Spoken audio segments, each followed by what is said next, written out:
ಶುಭೋದಯ, ನಮಸ್ಕಾರ, welcome to Yoyo Kannada. ಬನ್ನಿ ಈಗ ನೋಡೋಣ ಈ ದಿನದ ರಾಶಿ ಫಲಗಳನ್ನ. ಮೊದಲಿಗೆ ಮೇಷರಾಶಿ. ನಿಮ್ಮೊಳಗಿನ ಕೌಶಲಗಳು ನಿಮಗೆ ಪೂರಕವಾಗಿರುತ್ತವೆ ಮತ್ತು ವಿಜಯದತ್ತ ಕೊಂಡೊಯ್ಯುತ್ತವೆ. ನಿಮ್ಮ ಆಲೋಚನೆಗಳು ಮತ್ತು ದೃಷ್ಟಿಕೋನಗಳನ್ನು ವ್ಯಕ್ತಪಡಿಸುವುದು ಅನುಕೂಲಕರವಾಗಿರುತ್ತದೆ. ಮುಂದಿನ ರಾಶಿ ವೃಷಭ ರಾಶಿಯವರಿಗೆ ಆಹ್ಲಾದಕರ ಮತ್ತು ಹಗುರವಾದ ದಿನ.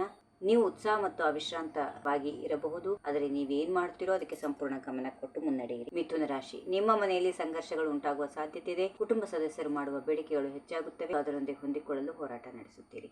ಕರ್ಕಾಟಕ ರಾಶಿ. ನಿಮ್ಮ ಇಂದಿನ ಉಲ್ಲಾಸದ ಸ್ಫೂರ್ತಿಗಳಿಂದ ಕೂಡಿರುತ್ತದೆ. ಸಂಪೂರ್ಣ ಜೀವಂತಿಕೆಯ ಭಾವನೆ ಹೊಂದಿದ್ದು ಅತ್ಯಂತ ಉತ್ಸಾಹದಲ್ಲಿರುವುದರಿಂದ ಅದು ಅರ್ಥವಿಲ್ಲದ ಚಟುವಟಿಕೆ ಅಥವಾ ಕೆಲಸಗಳಾದರೂ ನೀವು ತಲೆ ಕೆಡಿಸಿಕೊಳ್ಳೋದಿಲ್ಲ.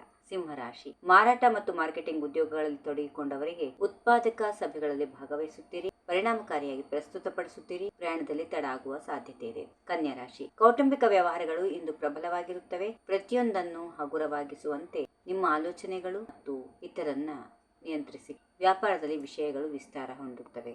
ತುಲಾ ರಾಶಿ. ಇಂದು ನಿಮ್ಮ ಕುಟುಂಬ ಸದಸ್ಯರೊಂದಿಗೆ ಸಂತೋಷದ ಕ್ಷಣಗಳನ್ನು ಕಳೆಯುವ ದಿನವಾಗಿ ಸಂತೋಷವಾಗಿರುತ್ತೀರಿ ಮತ್ತು ಪ್ರೀತಿ ಪಾತ್ರರೊಂದಿಗೆ ಪ್ರಣಯದಲ್ಲಿ ಸಮಯ.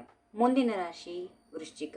ಇಂದು ನಿಮ್ಮ ಕುರಿತು ನಿಮ್ಮ ಬಗ್ಗೆ ನೀವು ಅತ್ಯಂತ ಶ್ರದ್ಧೆಯನ್ನು ವಹಿಸುವುದು ಅಗತ್ಯ. ಕಾಯಿಲೆಗಳಿಂದ ಬಳಲುತ್ತಿರುವವರಿಗೆ ಆರೋಗ್ಯದಲ್ಲಿ ತಕ್ಕಷ್ಟು ಸುಧಾರಣೆ ಕಂಡುಬರುತ್ತದೆ. ಧನುರಾಶಿ. ಕಠಿಣ ಸಂದರ್ಭಗಳು ಕೊನೆಗೊಳ್ಳೋದಿಲ್ಲ, ಕಠಿಣ ವ್ಯಕ್ತಿಗಳು ಅವುಗಳನ್ನು ಕೊನೆಗೊಳಿಸುತ್ತಾರೆ ಎನ್ನುವ ವಾಸ್ತವ ಅಂಶ ನೆನಪಿಟ್ಟುಕೊಳ್ಳಿ ಮತ್ತು ಜೀವನದಲ್ಲಿ ಮುನ್ನಡೆಯಿರಿ.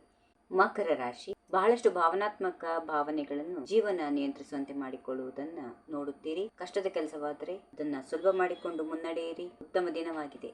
ಕುಂಭರಾಶಿ. ನೀವು ನಿಮ್ಮ ದೃಢತೆ ಸಾಬೀತುಪಡಿಸುವ ಮನಸ್ಥಿತಿಯಲ್ಲಿರೋದ್ರಿಂದ ನಿಮ್ಮ ಕಡು ವಿರೋಧಿಗಳಿಗೆ ಎಚ್ಚರಿಕೆಯ ಸೂಚನೆ ನೀಡುತ್ತೀರಿ. ಹಣಕ್ಕಾಗಿ ಓಡುವಂತೆ ಮಾಡುತ್ತೀರಿ. ಕೊನೆಯದಾಗಿ ಮೀನರಾಶಿ. ಹಣಕಾಸಿನ ದೃಷ್ಟಿಯಿಂದ ನಿಮ್ಮ ದಿನ ಲಾಭದಾಯಕವಾಗಿದೆ. ಅತ್ಯಂತ ಸದೃಢ ಅವಕಾಶಗಳು ಬರುತ್ತವೆ. ವ್ಯಾಪಾರದಲ್ಲಿ ಮತ್ತು ವಿದೇಶದ ಹೂಡಿಕೆಗಳಿಂದ ಹಣ ಹರಿಯುವ ಸಾಧ್ಯತೆಗಳಿವೆ. ಹೀಗಿವೆ ಈ ದಿನದ ರಾಶಿ ಫಲಗಳು. ಸರ್ವರಿಗೆ ಶುಭವಾಗಲಿ. ಶುಭ ದಿನ.